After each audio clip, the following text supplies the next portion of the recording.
হরে কৃষ্ণ। 2024 6 ফেব্রুয়ারি মঙ্গলবার, মাঘ মাসে কৃষ্ণপক্ষের ষটতিল একাদশী।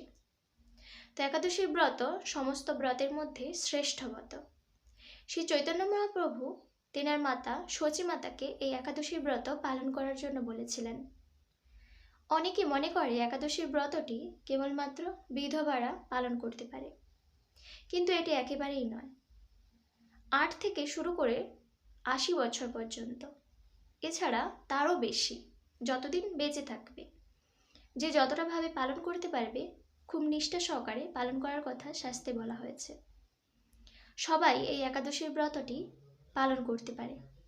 একাদশীর দিন পঞ্চশস্যতে পাপ পুরুষ প্রবেশ করে, আর এই একাদশীর দিন যারা পঞ্চশস্য গ্রহণ করে তারা খুব সহজেই বড় বড় পাপের অধিকারী হয়।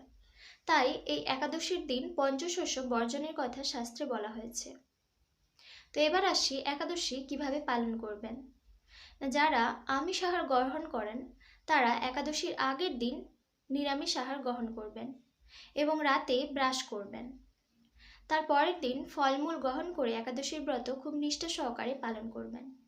আর যারা এই একাদশীর দিন নির্জলা উপবাস করতে পারেন খুবই ভালো, না হলে ফলমূল গ্রহণ করবেন, ভগবানের নাম স্মরণ করবেন, গুণকীর্তন করবেন, লীলাগুলি শ্রবণ করবেন। তো এইভাবে খুব সুন্দরভাবে একাদশীর ব্রত পালন করবেন এবং পরের দিন যথাসময় যে পারণের সময়সূচি দেওয়া থাকে ওই সময়সূচির মধ্যে পালন করবেন। এই একাদশীতে কেউ যদি ব্রাহ্মণকে ছত্র, বস্ত্র, কলস, পাদুকা ইত্যাদি দান করে তাহলে তার অনেক মঙ্গল হয়। এছাড়াও যদি কেউ তিল দান করে তাহলে সে অনেক যুগ যুগ ধরে স্বর্গলোকে বাস করতে পারে। ষটতিলা একাদশীর মাহাত্ম্য। মাঘ মাসের কৃষ্ণপক্ষের ষটতিলা একাদশীর মাহাত্ম্য ভবিষ্যোত্তর পুরাণে বর্ণিত আছে।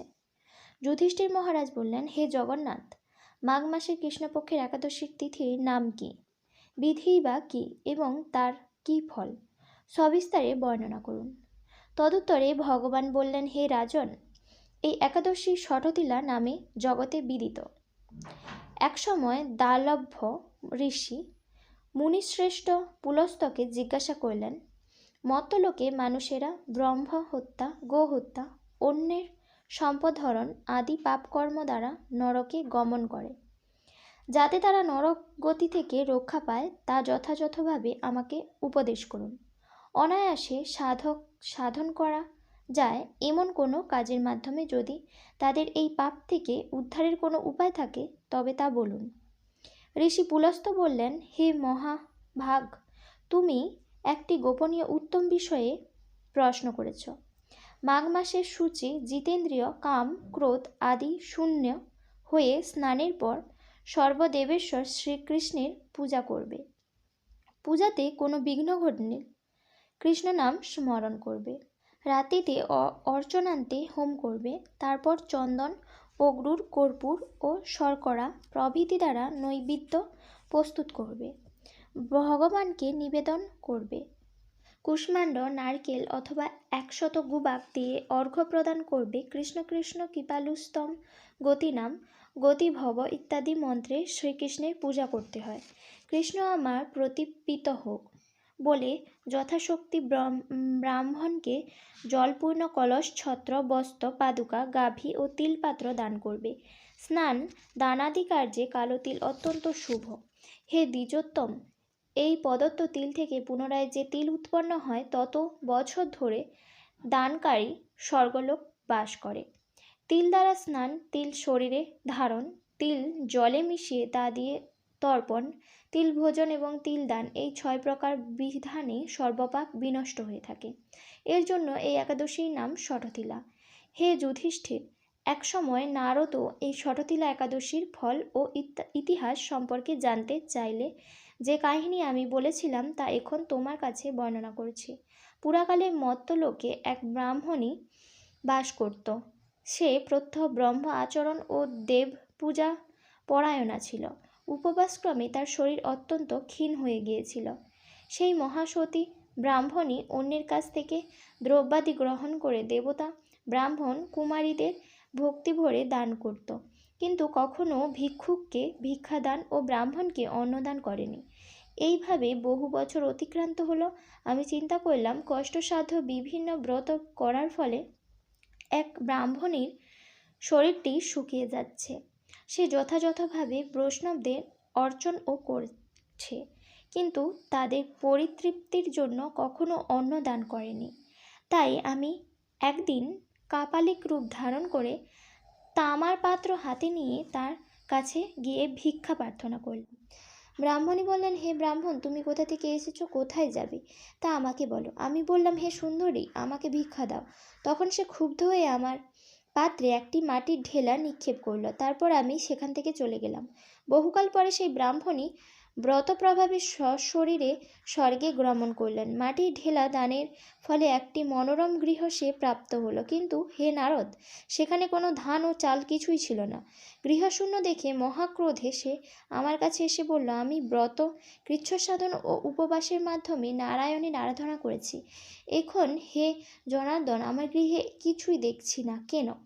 হে নারদ, তখন আমি তাকে বললাম, তুমি নিজ গৃহে দরজা বন্ধ করে বসে থাকো। মর্ত্যলোকের মানবী সশরীরে স্বর্গে এসেছে শুনে দেবতাদের পত্নীরা তোমাকে দেখতে আসবে, কিন্তু তুমি দরজা খুলবে না। তুমি তাদের কাছে ষটতিলা ব্রতের পূর্ণ ফল প্রার্থনা করবে। যদি তারা সেই ফল প্রদানে রাজি হয় তবেই দরজা খুলবে। এরপর দেবপত্নীরা সেখানে এসে তার দর্শন প্রার্থনা করল। ষটতিলা ব্রতের ফল পেলেই কেবল সেই মানবী দর্শন দেবেন জেনে তাদের মধ্যে এক দেবপত্নী তার ষটতিলা ব্রতজনিত পূর্ণ ফল তাকে প্রদান করল। তখন সেই ব্রাহ্মণী দিব্যকান্তি বিশিষ্টা হলো এবং তার গৃহ ধন ধান্যে ভরে গেল। দ্বার উদ্ঘাটন করলে দেবপত্নীরা তাকে দর্শন করে বিস্মিত হলেন। হে নারদ, অতিরিক্ত বিষয় বাসনা করা উচিত নয়। বৃত্ত, স্বার্থ ও অকর্তব্য। নিজ সাধ্যমতো তিল, বস্ত্র ও অন্ন দান করবে। ষটতিলা ব্রতের প্রভাবে দারিদ্রতা, শারীরিক কষ্ট, দুর্ভাগ্য প্রভৃতি বিনষ্ট হয়। এই বিধি অনুসারে তিল দান করলে মানুষ অনায়াসে সমস্ত পাপ থেকে মুক্ত হয়। পরের দিন পালনের সময়সূচি। পশ্চিমবঙ্গ 6টা 19 থেকে 10টা। বাংলাদেশ 6টা 44 থেকে 10টা 14। দিল্লি 7টা 6 থেকে 10টা 46।